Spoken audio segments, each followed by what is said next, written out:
दोस्तों, स्वयं माता दुर्गा जी ने कहा है, जो भी स्त्री नवरात्रि के दौरान कर लेगी ये दो छोटे से काम उसके जीवन के हर कष्ट को मैं शीघ्र कर दूंगी, खत्म, खुशियों से भर दूंगी। मैं उसका घर, उसकी हर मनोकामना को मैं कर दूंगी पूरा। दोस्तों, आपकी जानकारी के लिए बता दें, 15 अक्टूबर 2023 दिन रविवार से शारदीय नवरात्रि शुरू हो चुकी है। इसका जो समापन होगा वो 23 अक्टूबर दिन सोमवार को होगा। इस बार शारदीय नवरात्रि पूरे 9 के 9 दिन की होगी, ना एक दिन कम ना एक दिन ज्यादा। दोस्तों, हमारे हिंदू धर्म में शारदीय नवरात्रि का अपने आप में एक विशेष और खास महत्व होता है। वैसे तो एक साल में 4 नवरात्रियां पड़ती हैं और हर नवरात्रि में माता दुर्गा जी स्वर्ग से धरती पर वास करने आती है, परंतु शारदीय नवरात्रि में माता दुर्गा जी हाथी पर वास करके धरती पर वास करने आती है। ध्यान रखिएगा, वेद पुराण में साफ साफ लिखा हुआ है, जब भी माता रानी जी धरती पर वास करने आती है, उन्होंने सिंह को वाहन के रूप में ना लेकर के हाथी को अपने वाहन के रूप में लिया हुआ है। तो ये धरती के लिए बहुत ही शुभ संकेत होता है और ऐसा समय भक्तों के जीवन में खुशहाली लेकर के आता है। दोस्तों, एक साल में 4 नवरात्रियां पड़ती है, परंतु हमारे हिंदू धर्म में नवरात्रि सबसे ज्यादा फलदायी नवरात्रि होती है, क्योंकि इस दौरान माता रानी जी बहुत ही ज्यादा प्रसन्न मुद्रा में होती है, अपने दोनों हाथों से अपने भक्तों पर कृपा बरसाती है और शारदीय नवरात्रि के दौरान की गई पूजा साधना क्रिया कभी भी खाली नहीं जाती है। इस दौरान कोई भी व्यक्ति यदि माता रानी जी के लिए व्रत रखता है, पूजा पाठ करता है, तो उस व्यक्ति के लिए स्वर्ग के दरवाजे खुल जाते हैं और माता रानी जी की असीम कृपा उस व्यक्ति पर सदैव बनी रहती है। दोस्तों, शास्त्रों में वर्णित है कि शारदीय नवरात्रि के दौरान यदि कोई भी इंसान माता रानी जी की विधि विधान से पूजा पाठ कर लेता है तो उस व्यक्ति के जीवन का हर कष्ट जड़ से नष्ट हो जाता है और माता रानी जी के आशीर्वाद से उस व्यक्ति के जीवन में उसको धन, सुख, वैभव, ऐश्वर्य की प्राप्ति होती है। दोस्तों, हमारे शास्त्रों में, हमारे वेद पुराणों में माताओं के लिए, बहनों के लिए शारदीय नवरात्रि के दौरान कुछ ऐसे उपायों के बारे में बताया गया है जो यदि माताएं, बहनें शारदीय नवरात्रि के दौरान सही मुहूर्त पर विधि विधान से कर लें, जिसके बारे में आज के इस वीडियो में हम आपको बताने जा रहे हैं, तो ऐसी महिलाओं को, ऐसी कन्याओं को शीघ्र ही माता रानी जी का वो वरदान और वो आशीर्वाद मिल जाता है, जिसके पश्चात उनके जीवन के हर प्रकार की परेशानी खत्म हो जाती है और माता रानी जी के आशीर्वाद से उनके जीवन में अपार खुशियां ही खुशियां आती हैं। देखिए दोस्तों, वेद पुराण में तो साफ साफ यहां तक लिखा हुआ है कि यदि किसी भी नवरात्रि के दौरान माताएं, बहनें माता रानी जी को सच्चे दिल से पुकारती हैं तो माता रानी जी उनके घर पर वास करने अवश्य जाती हैं। उनकी केवल एक पुकार पर ही उनके जीवन के हर कष्ट को जड़ से नष्ट कर देती है। और यदि शारदीय नवरात्रि के दौरान माताएं, बहनें वेद पुराणों के अनुसार वो उपाय कर लें, जिसके बारे में आज के इस वीडियो में हम आपको बताने जा रहे हैं, तो मान के चलिए माता रानी जी के आशीर्वाद से माताओं, बहनों के परिवार के जीवन में एक चमत्कारी और सकारात्मक बदलाव आ सकता है।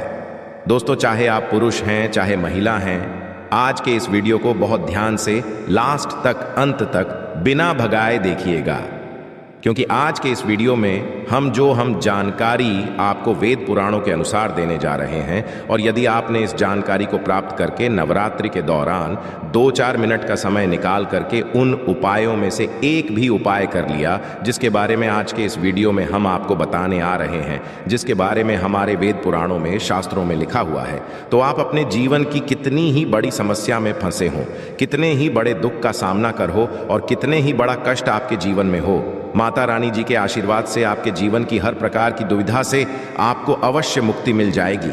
और इन उपायों को करने के पश्चात मान के चलिए, ना केवल आपके बल्कि आपके पूरे परिवार के जीवन में एक चमत्कारी और सकारात्मक बदलाव आएगा। फिर हम आपको इस वीडियो में बताएंगे कि नवरात्रि के दौरान वो कौन सी ऐसी 2 चीजें हैं जो यदि किसी भी घर की महिला कन्या कर लेगी तो मान के चलिए माता रानी जी की असीम कृपा उस महिला पे, उस कन्या पर सदैव बनी रहेगी। माता रानी जी के आशीर्वाद से वह महिला, वह कन्या अपने जीवन के हर प्रकार के कष्टों से मुक्ति और इसके जीवन में माता रानी जी के आशीर्वाद से उसको भौतिक सुखों की प्राप्ति होगी।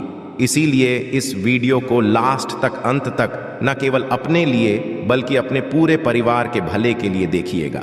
और यदि आप चाहते हैं कि माता रानी जी की कृपा सदैव आप पे और आपके परिवार पर बनी रहे, माता रानी जी के आशीर्वाद से आपके जीवन में धन की वर्षा हो और आपको कभी भी अपने जीवन में किसी भी प्रकार की परेशानी का सामना न करना पड़े, माता रानी जी की कृपा से आपके घर की बरकत हो, आपके घर की उन्नति हो, तो दोस्तों पूरी सच्ची श्रद्धा और पूरे विश्वास के साथ कमेंट बॉक्स में जाइए और शीघ्र नारा लगा दीजिए, जय माता दी, जय माता रानी जी की। और यदि आप माता रानी जी के सच्चे भक्त हैं तो इस वीडियो को लाइक करना मत भूलिएगा और एक काम कीजिएगा, कमेंट बॉक्स में अपनी राशि भी डाल दीजिएगा।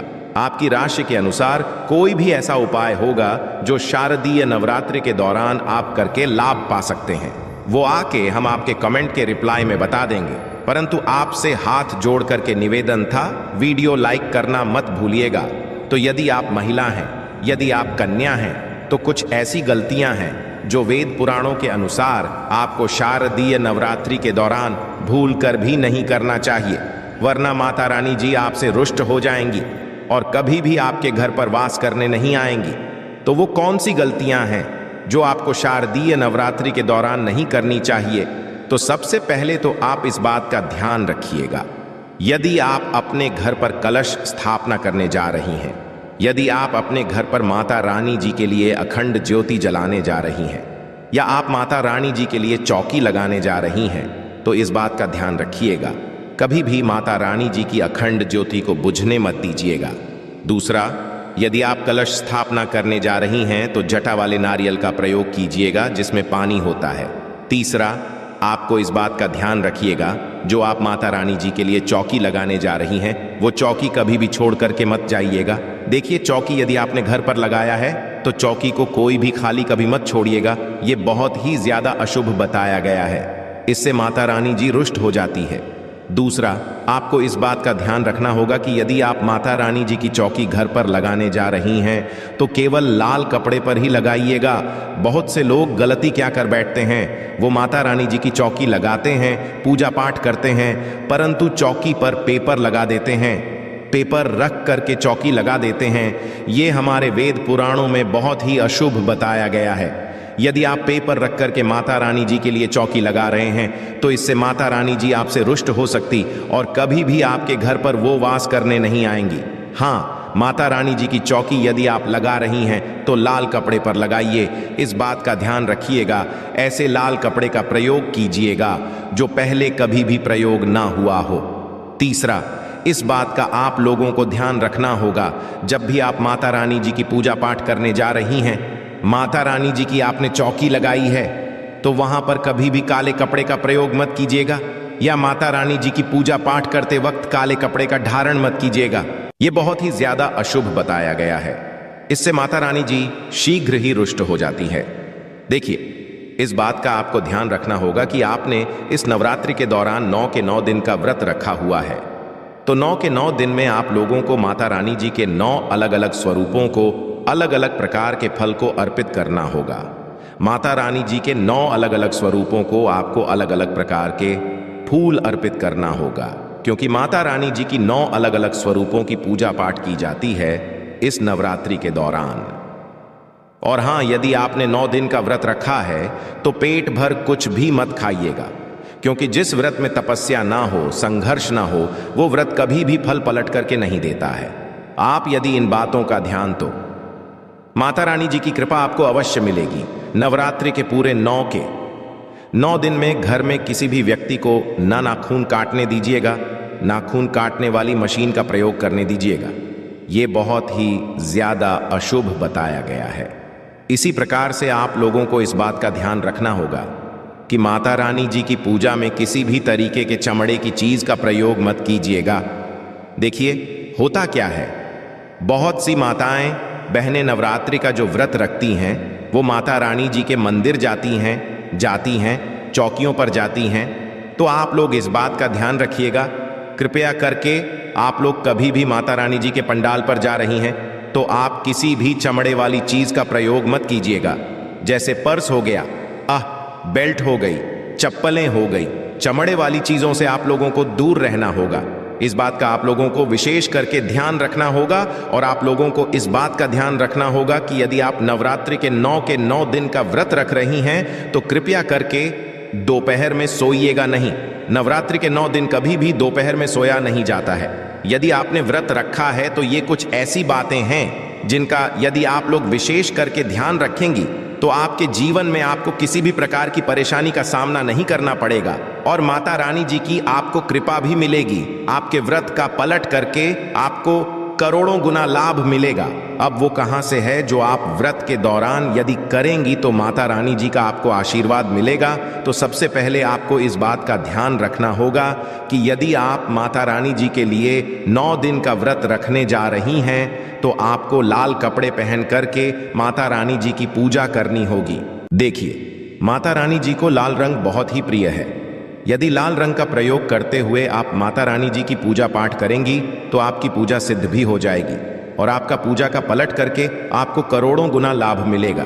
दूसरा, आपको इस बात का विशेष करके ध्यान रखना होगा, जब भी आप माता रानी जी के लिए पूजा पाठ करने जा रही हो तो पूजा पाठ करने से चौकी के पास थोड़े से गंगा जल का छिड़काव कर दीजिएगा। गंगा जल का छिड़काव करने के पश्चात ही माता रानी जी की पूजा पाठ कीजिएगा। ये बहुत ही ज्यादा शुभ बताया गया है। तीसरा, यदि आप माता रानी जी की पूजा में माता रानी जी को लाल गुड़ल का फूल अर्पित करती हैं तो ये बहुत शुभ बताया गया है। देखिए, लाल गुड़ल का फूल जो होता है वही एक ऐसा फूल होता है जो माता रानी जी के 9 अलग अलग स्वरूपों को एक साथ अर्पित किया जा सकता है। तो माता रानी जी की पूजा में बाकी अगर कोई घर में से ऐसा है जो कि अपने पूरे घर परिवार की सुख और शांति के लिए 9 अलग वाला उपाय करना चाहता है, आशीर्वाद मिले, तो भाई वह भी कर सकता है। यदि भी कोई दिक्कत वाली बात नहीं है। सीताफल कहने का मतलब यह है तो इससे माना जाता है हर एक सदस्य भी कर सकता है असीम आशीर्वाद, और पूरे घर परिवार के सदस्य के लिए घर की बड़ी माताओं बहनों में से करेंगी कोई एक माता बहन भी कर सकती है जी का आशीर्वाद। माताएं बहनें अगर घर में उपस्थित ना हो जिनका या वह यह वाला उपाय ना कर पा रही हो तो फिर घर का कोई बड़ा सदस्य भी इस एक चुटकी काला तिल वाला उपाय को कर सकता है मिलेगा, और चाहे फिर वह पुरुष ही क्यों ना हो रहेंगे, उसमें कोई भी दिक्कत वाली बात नहीं। प्रस्तुति में उसके बाद में दोस्तों जो अगला प्रश्न निकल कर आता है वह यह आता है इस उपाय को लेकर कि आखिर इस उपाय को हमें किस समय करना है। धन्यवाद। सुबह के समय करना है बने रहने कि शाम के समय करना है? तो देखो, इस वाले उपाय को आप लोग सुबह के समय भी कर सकते हो और शाम के समय प्रदोष काल में भी कर सकते हो। अब अगर आप पूछो कि भाई साहब सबसे उत्तम समय कौन सा रहेगा इस एक चुटकी काला तिल वाला उपाय को करने का, तो हम आपसे बस यही कहेंगे कि इस उपाय को आप सुबह के समय करेंगे तो ज्यादा बेहतर होगा। बाकी अगर शाम के समय भी करेंगे तो भी अच्छा होगा, उसमें कोई भी दिक्कत वाली बात नहीं है। तो अब दोस्तों जो अगली सबसे बड़ी और महत्वपूर्ण बात आती है वह यह आती है कि सुबह अगर हम उपाय को करेंगे तो हमें कितने बजे से ले कितने बजे तक के बीच में करना है, और शाम की जीवन में कभी आपके गरीबी और निर्धनता को नहीं आने देते हैं। तो चलिए अब बात कर लेते हैं अपने तीसरे उपाय की, जो कि मुख्य द्वार से जुड़ा हुआ है, और यह उपाय है स्थिर लक्ष्मी के वास के लिए। ऐसा पैसा आपके घर में आएगा जो आपके घर में ही रुकेगा। ऐसा पैसा कभी आपके घर में नहीं आएगा जो आपके घर से जाएगा और विशेषकर फिजूल खर्ची में जाएगा। अब आधे से ज्यादा लोगों की यही समस्या होती है कि घर में पैसा तो आता है लेकिन बहुत जल्दी घर से चला जाता है या फिर फिजूल खर्ची में चला जाता है। तो धन की बर्बादी जिन लोगों के घर में हो रही है उन्हें विशेषकर यह तीसरा उपाय करना है, या जिन लोगों के पास बिल्कुल पैसा आना बंद हो गया है, सर पर लगातार कर्जा बरटों से क्या लेना है, हल्दी लेनी है पीसी हुई जो कि श्री हरि विष्णु से ही जुड़ी हुई है ना, पीसी हुई हल्दी लेनी है और थोड़ा सा पानी डालकर उसका गारा गारा आपको पेस्ट बना लेना है। अब इसी हल्दी से आपको अपने घर में स्वास्तिक बनाने हैं। कितने स्वास्तिक? एक स्वास्तिक आपको बनाना है अपनी तिजोरी पर जिसमें आप पैसा रखते हैं, चाहे तो आप संदूक में रखते हैं, अलमारी में रखते हैं, जिस चीज में भी पैसा रखते हैं, बस वहां पर हल्दी से एक स्वास्तिक बनाना है। दूसरा स्वास्तिक आपको कहां बनाना है? अपने घर के मंदिर में, है ना। और 2 स्वास्तिक आपको बनाने हैं अपने घर के मुख्य द्वार पर बाहर की तरफ। हल्दी से 4 स्वास्थ्य आपको बनाने हैं। 2 स्वास्तिक मुख्य द्वार पर बाहर की तरफ एक तिजोरी पर है ना, और एक अपने घर के मंदिर में। बस यह उपाय आपने अगर कामिका एकादशी वाले दिन कर लिया तो देखिए, जो धन की तिजोरी है उसमें पैसा भरा रहेगा। कभी भी धन की तिजोरी धन से खाली नहीं हो, क्योंकि जहां पर हल्दी का स्वास्तिक होता है वहां कभी धन की कमी नहीं होती है। हमेशा वहां पर धन की देवी माता लक्ष्मी वास करती हैं, क्योंकि हल्दी किससे जुड़ी हुई है? श्री हरि विष्णु से। और मां लक्ष्मी कहां होती है? जहां श्री हरि विष्णु वास करते हैं। अब बात करें कि आपके घर का मंदिर जो है उसमें अगर आप एक स्वास्तिक बनाते हैं तो आपके घर से ऊर्जा जो है पूरे में ऊर्जा फैलती है ना। तो आपके घर में पॉजिटिव एनर्जी बढ़ती है, सकारात्मक ऊर्जा बढ़ाती है। जब आप अपने घर के मंदिर में हल्दी का स्वास्तिक बनाते हैं, आपके घर से बुरी शक्तियां, नेगेटिव एनर्जी जैसी चीजें बिल्कुल आपके घर में नहीं रुकती हैं। मुख्य द्वार तो इतना उत्तम होता है कि मुख्य द्वार से ही मां लक्ष्मी की नजर सबसे पहले आपके मुख्य द्वार पर ही पड़ती है, और मुख्य द्वार पर अगर आपने हल्दी के स्वास्तिक बना दिए तो मां लक्ष्मी देखते ही प्रसन्न हो जाती है, क्योंकि यह श्री हरि विष्णु से जुड़ी हुई है ना। और हल्दी के स्वास्तिक जहां पर जो व्यक्ति अपने घर के मुख्य द्वार पर बनाते हैं, ऐसा समझ लीजिए मां लक्ष्मी उनके घर में वास करती ही करती है, और कभी भी ऐसे घर को फिर छोड़कर नहीं जाती है। स्थिर लक्ष्मी का वास आपके घर में होगा। यह हल्दी के स्वास्तिक वाला उपाय पितृपक्ष इंद्री एकादशी के दिन बहुत ही उत्तम है। साथ ही साथ कोशिश करें कि इस दिन गाय माता को हरी घास अवश्य खिलाए, और एक का घड़ा भरा हुआ किसी जरूरतमंद को दान जरूर करें। और जो व्यक्ति पक्षियों के लिए पानी की व्यवस्था करता है ना, या फिर घड़े को दान कर देता है, उसके घर कभी भी धन की कमी नहीं होती है। माता लक्ष्मी उनके भंडार भर देती है। अगर आपको वीडियो अच्छा लगा हो तो वीडियो को एक लाइक जरूर करें।